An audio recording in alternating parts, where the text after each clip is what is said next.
Strip. Oh, you're still hitting that. Can we please put that at the beginning of the Strip Club Video with Danny Meyers, Dane Hansen, and Jeb Gerald starts now. Strip Club Video. I'm Danny Meyers along with Jeb Gerald and Dane Hansen. What is up, guys? What's up?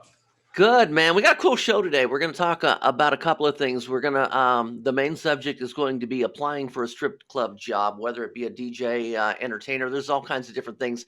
It's a little different with our industry than in corporate America. So we are going to talk about some different things on applying for a strip club DJ or any other position. We have a new segment we're going to start today called Stupid Shit I Saw on the Internet. We'll get to that here in just a second. But first of all, on the last show we did 2 weeks ago, we had talked about the EDIs, which is the big poll competition that sets up the grand winners for the Expo. And we had talked about that being at Bucks and a Pony. As soon as we got off of that call, we got the word that it's changing around a little bit. So we're not doing the EDIs, but we're doing... what are we doing here, Jeb? Well, they had to cancel the EDIs just because of the situation with the restrictions to COVID. It just made it too difficult to get everybody together. So they have decided to make a mini EDIs. It will be May 23rd at Tootsie's Cabaret in Miami. And I believe that they have 4 competitors. They picked the competitors off of the high score sheets from the last EDIs held a couple of years ago. And they will be doing that Sunday evening. I believe it's going to start roughly 7:45-ish. I'm sure DJ Platypus has that all lined up, but that'll be May 23rd, mini EDIs. You know which girls are competing in that, Danny? Yeah, we got Janine Jericho, Charzane, Natasha Nova, and Justice are the 4 competitors, and that's all going to be at the pre-opening night, I guess they call it now, which is also the same night we're doing our Panda Party, our Doc Rock roast, and everything there. So the great reason. It's going to be a great time. Yeah, we'll talk more on Expo on future shows. I know next week, hopefully, we're going to get Michael DeSuno, DJ Platypus on here, and we can talk a little bit about what there is to do in Miami on a budget and things like that, because it is a bit of an expensive city, but the people that live there know how to get around that. So, yeah, we'll talk about that next week. But again, if you want more details on the Expo, theedexpo.com is there. Okay, guys, let's talk about applying for a strip club job. See, originally we were, the 3 of us were in our pre-production meeting, which is a fancy term for a group text. And I had originally wanted to do a show on applying for a DJ job in a strip club. And then Jeb said, hell, we ought to expand it to everything in the strip club. So we're going to do that. Reason I wanted to bring that up is, COVID brought some bad things. It put a lot of people out of work when it first hit. But now that clubs are starting to open back up, there are clubs out there that are realizing, hey, my DJ already got another job in the real world, so now I need to hire somebody new. So there are openings out there right now for the DJs. So I kind of wanted to talk a little bit about applying, for the position. And I think one of the first things for me, when somebody applies to me, I want to hear, especially as a DJ, I want to hear a sound recording. I want to hear a recording of their voice, and I want to see a resume. So those are 2 things that I look for in the beginning, and I want to go to you guys, see what you think. There's Prada. Yeah, Prada has decided he's joining us no matter what we say. Okay. I think that it's just like applying for any job, and a lot of people take that for granted. They think, oh, it's a bar, it's a strip club. I can go in there looking like shit. I can be drunk. I can have 10 drinks and walk up to the manager and say, hey, can I get an application? Shit like that just doesn't work. It's just, It's not smart. It's not how you're going to go into another job and apply. So don't do it in this one. I mean, basically use your head a little bit, go in there dressed professionally. Don't go in there and party and then try to fill out the application, or don't fill out the application and then stay and party all night. Probably not the smartest thing to do. You get guys wanting to apply for security that are just got 10 dances. So, I mean, it just, those kind of things just don't really make sense. And I guess the biggest thing is use your damn head. First of all, when you go in, but just like I said, pretend it's any other job that you're applying for and treat it as such. And it's a weird catch-22, especially when you're talking about resumes in our industry. Uh, every now and then I see a resume that's too good. That person just really is overqualified to be in our industry. So if you have too good of experience, sometimes bland that down a bit. If your experience is lacking, be honest about it. But literally put on your resume or application that you don't really know what the job entails and you're excited to learn it. Sometimes having somebody with no skill set that we can teach fresh, then we don't have to retrain bad habits is more appealing to a manager. And definitely do not apply while you're partying. That should just be the standard, because the manager will take the time to hand you that application, but I promise you, we'll never take it seriously. That's just not going to happen. And yes, definitely don't get dances and apply for security. Don't apply to be a waitress and not be dressed attractively. Sweats and a tank top is probably not going to get you the waitressing job. And applying twice. Apply once during the daytime with the day shift manager, and coming back after shift change and applying again to the night shift manager doubles your odds of getting a job. I think another thing is, don't always assume you're the only one that's going for that job. If a club posts that they've got 10 jobs, or they post that they've got an opening, you should assume that 10, 15, 20 people are going to be applying for that position. So what you don't want to do is you need to basically make yourself better than the other ones. That's why I say a resume, even if the resume is plain and bland, that's going to put you on a level above. And that's why I say with the sound recording, if you have just an MP3 of you working or talking, or so they know that you're not a mush mouth. And plus they will take that more seriously because you're applying for the position more seriously. And especially for DJs, there's been a lot of us that have been harking for a long time. We all have this nice handy device that can record ourselves saying anything. We don't have to be in a club. You don't have to be working. You can fake it. You know how rotation goes and sounds. And giving the owner or operator a chance to see you and how you physically look and your appearance in the presentation and your voice, its strength, your timing, all of that, record yourself for 60 seconds, putting a girl on stage, taking a girl off, whether it's on your front porch or actually in a club, and sending that along in an email attached with your resume. That right there is going to get you the job. It's just the extra step. It's the time that you actually took the consideration for somebody else that you're applying for. Have respect for the person you're applying to, because if you expect them to have respect for you, it's going to have to go both ways. I mean, you can't come in there and say, like you said, well, you didn't hire me. Why'd you hire this other person? Well, I mean, it's a matter of the way you carry yourself when you go in. If you come in and act like an asshole, you're probably going to get treated like an asshole. And then another one of my pet peeves is poor grammar, poor spelling. And I know a lot of people will say, well, I'm applying for a DJ position, not a spelling position. But, if you reply to something, I seen you had an ad available, or I seen you had a position available. It's I saw. And if you don't have the proper grammar in your comments, then you probably don't speak that way. And spelling, I know it's a strip club position, but spelling is important in any business. And again, if you have 20 people applying, this manager or owner, they're going to take these 20 applications and they're going to prioritize it from 20 to 1. Which one am I going to call back first? You want to be that first call. So, make the best impression possible. Have your information with you when you come in, to fill out the application, your phone numbers, your references, all those kind of things that are on an application. They're on every damn application from everywhere that you go and fill one out. It's the same thing, the same information. And people come in and they write their name and their phone number down and they hand you this application back. It's not even filled out.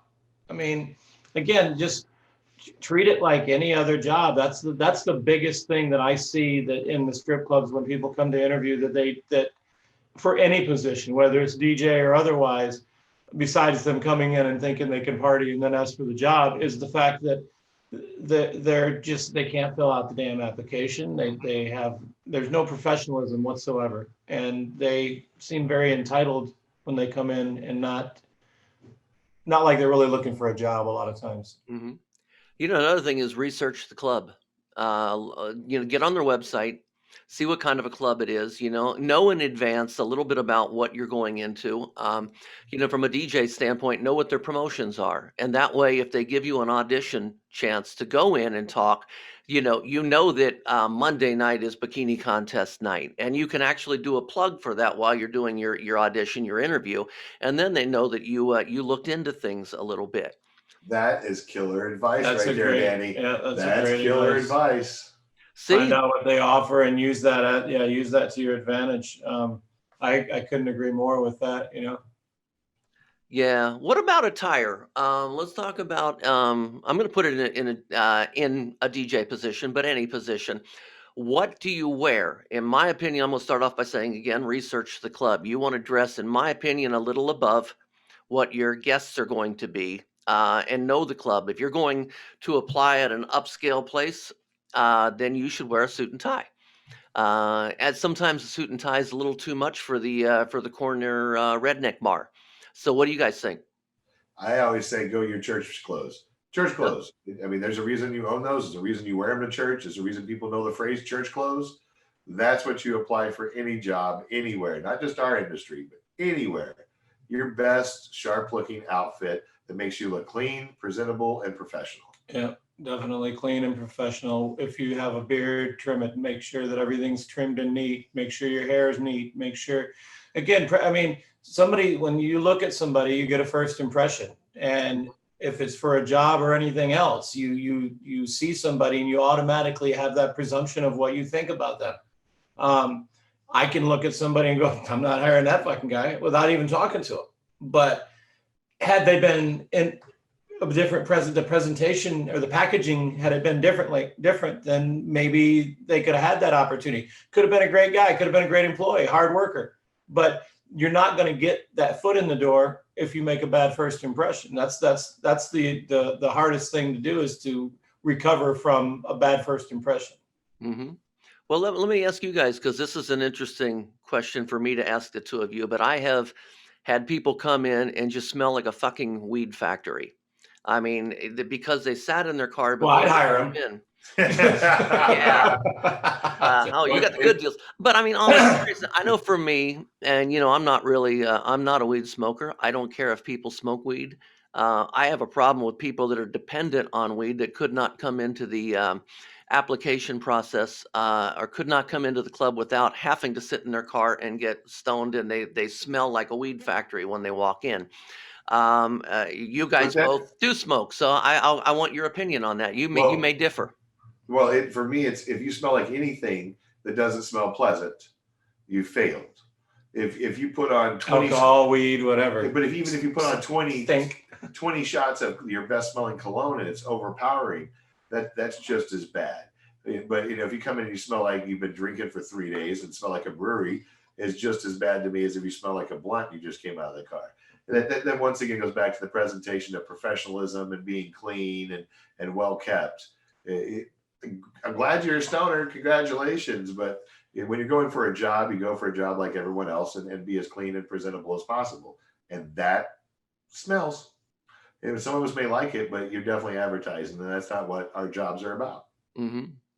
Now, what about following up on the application? How soon should you call that manager back or text them back? You don't want to wait too long, especially if there's 20 people. The next day. 24 hours. 24 hours? Send them another message? What about if you've got their number as soon as you get done with the interview, when you get in your car, hey, just thanks again for, like a little quick follow-up. Thanks again for taking the time to meet with me. If you have the phone number, I would just only do that in a text. I wouldn't do a voice call because the person might be busy and have to deal with stuff and you're annoying them. But if you have their text number or an email number or email address, I would definitely do a thank you for taking your time out of your day to talk to me about the position. For one, even if he doesn't hire you, he will never forget you. And the next time, that he has a spot, he might think of you first.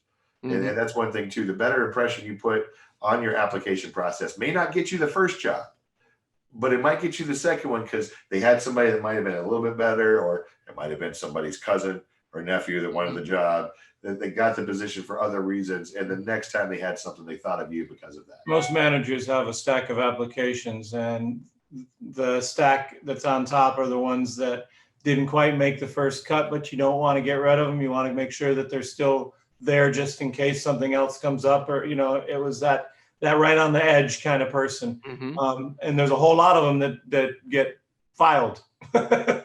And, so it's just a matter of like you said, checking back, persistence, that callback or that text back to thanking you for your time might be what gets you the job. It might be that extra, that one little push that might have put you over the edge versus somebody else. I don't think that being over persistent, texting 100 times, did I get the job, or were you going to hire me? What's going on? What's going on? Well, the bottom line is, if you're going to get hired, somebody's going to reach out and tell you. So a thank you is one thing, but being a pest is completely different. I check back in 24 hours, and then after that, I wait until they respond back to me. Okay. That's kind of like the rule of thumb. If you haven't heard back from them in 2 days, the answer is no. Go on, move on to the next one. Because if they're hiring, they're making a decision then. To follow up on what you were talking about, I want to go on to social media real quick. Two things I'm going to say is, one, don't announce on your Facebook that you're applying at a club. And the reason I say don't announce that, you've got DJ friends or whatever, server friends. And the last thing you want to do is, oh, they're hiring? And all of a sudden you just doubled your competition level. Yourself out of a job, because people quit telling everybody there's an opening. Working in the same industry, so they're you screwed yourself. Yeah, and the other thing, if you don't get the job, don't get on your Facebook and go, that fucking pony club didn't hire me, they're all fucking assholes, this and that, because they might not have gotten a chance to get back to you, or the person they did hire may not work out. So, stay off of social media on that stuff. Well, and with that being said too, do not think for a second that a manager doesn't look up your name off the application on Facebook.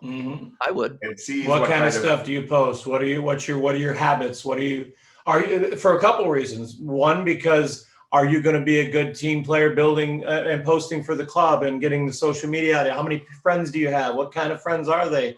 All those things are very relevant. And then go to the other extreme of that, of what are you posting, and what kind of are you too political are you going to cause issues with just too many things? With that being said, when you go to apply for a job, make your Facebook private.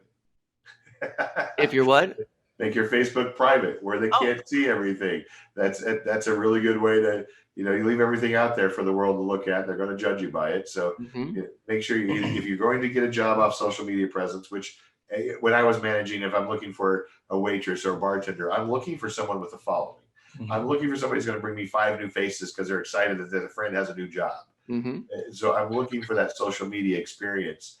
But in the same regard, I'm not going to not hire someone because their Facebook's private. That's almost an encouragement too. Well, this person's private enough not to cause drama. They're smart enough not to leave the shit on there for everybody to see. So both sides work for me when I'm trying to pick for somebody. Okay. Before we go on to the next segment, anything else you guys want to talk about on the application? Anything we missed that you can think of? No, I don't think so. I mean, it's like you were saying at the beginning, there's a lot of jobs out there right now. A lot of shuffling has gone on with COVID. A lot of people have moved, including us, to different places and different clubs. And I think the biggest fear now for a lot of owners are people showing up and then when their club opens back up, leaving them high and dry. That's a big concern for a lot of people right now. So I guess the only last thing I would say is maybe some advice to the people that are looking for jobs. If you're not really looking to move or to stay in a place and you're just going to take a job, maybe consider the fact that you're going to go there for a month and you're going to take it from somebody else that actually lives there that might want that job. And then you're kind of just, be courteous and considerate of other people, and especially the owners. Because you're really putting them in a bind when you're hiring somebody and they're, putting all their eggs in one basket trying to get these people there to take care of them. And once they start building, then they, like I said, they leave them high and dry, and that's just not the way to do things. Because as big as our industry is, it's very small, and there's word travels very fast. So you can ruin your career in a blink of an eye if you're not careful. Yeah. Well, before I go on to the next subject, I just thought of one other thing. From the owner standpoint or the manager standpoint, if you are an owner or a manager and you're looking for a DJ, let's kind of shift gears a little bit. When you make a post, what should you be saying in your post? Not just DJ wanted at Pony Club, obviously. How much information can you give? Should we talk about the music format? Everybody's going to have questions. I see ads. I think the more information you give, you open yourself up to more questions. You post now hiring all positions, period. End of story. Because if you put this job and this job and this job, first of all, you've got all your people nervous as hell at the club. You know what I mean? And that isn't always a bad thing. Sometimes it kind of lights a fire, but at the same time, you don't want to put that on there, and then you've got, oh, well, how much does it pay? And then you answer that question and you alienate half the people. And then you say, well, how many girls are you running? And then there's just way too many things that should be done in a messenger or in a one-on-one chat versus in a group thing. You just brought up a great point. If you're in the same city as the place you are applying, do not communicate via social media. Go in there. Go in person. If you are out of state applying, get the email address to the person in charge and communicate that way. Do not use social media, instant messenger, ask questions underneath the job wanted post, like none of that, because it just annoys the daylights out of whoever is having to deal with that. It's really going to hurt you in the long run. And again, every question you answer is just going to open it to 10 more questions and 10 more answers, and then confusion. And then, well, he said this, and I thought I was getting paid this, and it's just too many gray areas that can be confused by posting too much information. Okay. Now, I thought it'd be kind of cool to do something a little fun here. I thought about doing a segment called "Stupid Shit I Saw on the Internet This Week," and I'm not doing this to blast people, but there's some stupid shit I saw on the internet this week. So I'm going to go ahead and start. I'm not going to name names or anything because, the thing I want to talk about real quick is done by many, many people. And that is discussing things like your income on social media. I see people say, well, I wanted to buy a car, but I can't get a loan. I can't get a loan because I haven't paid taxes in 5 years because everything I made was in cash. What do I do? First of all, if you are working for cash only, shut your fucking mouth. It just takes one person who doesn't like you to turn you into the internet, to the IRS. Just keep your income numbers quiet. Quit talking about how you don't report your taxes. It's like saying I just killed somebody, but please don't tell anybody. Maybe not as drastic. But that is my biggest pet peeve as far as shit that I saw on the internet. People posting too damn much. It's so tempting. There's a whole lot of things that are stupid on the internet. I saw a couple of things this week, and it's hard to elaborate without names. But there's just not some very not bright people out there. Yeah, I don't know why you go on and use it as a complaint board or a source of attention for, I just broke up, I just got fired, whatever the hell the case is, and then all they're doing is trying to get the attention from that, and I think that that's not the smartest thing in the world to do, especially if you're looking for a job. Okay, true. Jeb? Oh man, here we go. The stupidest thing I have seen for the last 3 or 4 months is people trying to be bigger than they really are without doing the work.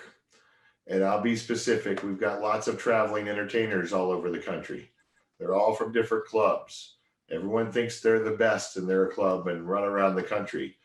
And they go to big cities and get upset that they didn't get hired at big clubs because they're not as big as they thought they were.